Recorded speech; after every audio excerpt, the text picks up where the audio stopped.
ఓం నమో నమస్తుభ్యం నమో నమః ఓం ఓం తపః ఓం తత్సవితుర్వరేణ్యం భర్గో దేవస్య ధీమహి ధియో యో నః ప్రచోదయాత్ ఆపద్యుత్సంగతి దీపం దర్శయామి దేవేశ లక్ష్మణం భక్తోత్సలః ఓం నమో నమః శివాయ నాగేంద్రాయ నాగాభరణాయ నాగరాజాయ నాగలోకాయ నాగదేవతాయ ఓం నమో నమస్తుభ్యం ఓం నమో నమః ఓం సర్వశక్తి ఓం నమః శివాయ.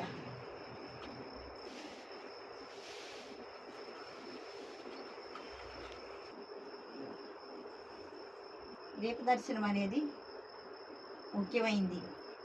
ఏ మంత్రం రాని వాళ్ళు, ఏ పూజ రాని వాళ్ళు, ఏది మంత్రం అనేది లేని వాళ్ళు కూడా భగవంతుణ్ణి ధ్యానం చేసుకుంటూ భగవంతుని సంకల్పంతో ఒక దీపాన్ని వెలిగించి ఆ దీపాన్ని భగవంతుడి ముందు అలా సమర్పించుకుంటే కూడా భగవంతుడు అనేది వాడు తప్పకుండా ప్రతి ఒక్కరికి ఆశీస్సులను ఇవ్వటానికి సిద్ధంగా ఉంటాడు.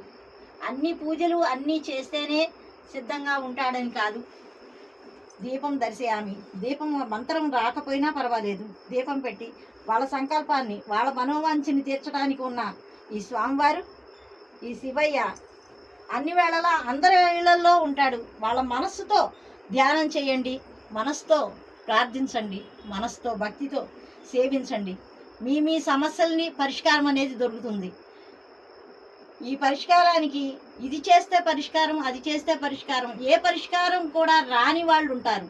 ఆ రాని వాళ్ళ కోసం నేను చెప్తున్నాను. ఇది దీపం పెట్టుకోండి, మనసులో ధ్యానం చేసుకోండి. మీ ఇష్ట దైవాన్ని, ఏ దైవాన్ని అనేది ముఖ్యం కాదు. నేను నాగలక్ష్మి మాతగా ఇక్కడ కొలుచుకుంటున్నాను. ఇక్కడ వచ్చేసి శ్రీచక్రవాసినిగా, కాళికాదేవిగా, దుర్గాదేవిగా, లక్ష్మీదేవిగా, సరస్వతీదేవిగా ఇవి నేను కొలుచుకుంటున్నాను. ఎవరికి ఇష్టమైన దేవతను వాళ్ళు కొలుచుకోవచ్చు, దానికి అభ్యంతరం అనేది ఏం లేదు. ఈ దేవతను కొలిస్తేనే ఇది సంకల్పం అనేది జరుగుతుంది, ఈ దేవతను ఇవన్నీ చేస్తేనే వస్తాయని కూడా కాదు. మనస్సు అనేది లగ్నం చేసి 5 నిమిషాలు భగవంతుడి మీద పెడితే కూడా మన కోరికలు మన ఇచ్చానుసారం జరుగుతాయి. ఓం నమః శివాయ. విఘ్న వినాయక గణాధిపతి ఓం నమో నమః. ఈ విఘ్నేశ్వరుడు తొలుగా విఘ్నేశ్వర స్వామిని తలుచుకొని మీరు ప్రార్థన చేసుకొని మీ మనసులో కోరికలు, ఈ వీడియో చూసిన వాళ్ళు మీ మనసులో అమ్మవారిని చూసినా, స్వామివారిని చూసినా, ఎవరిని చూసినా మీ మనసులో మీ కోరికలను చెప్పుకోగలిగితే ఆ అమ్మవారు స్వామివారు వింటారు. భగవంతుడు అనేవాడు అందరిలో ఉంటాడు, అన్ని వేళల్లో ఉంటాడు, అన్ని చోట్ల ఉంటాడు. కాబట్టి మీ మనసుని లగ్నం చేస్తే చాలు.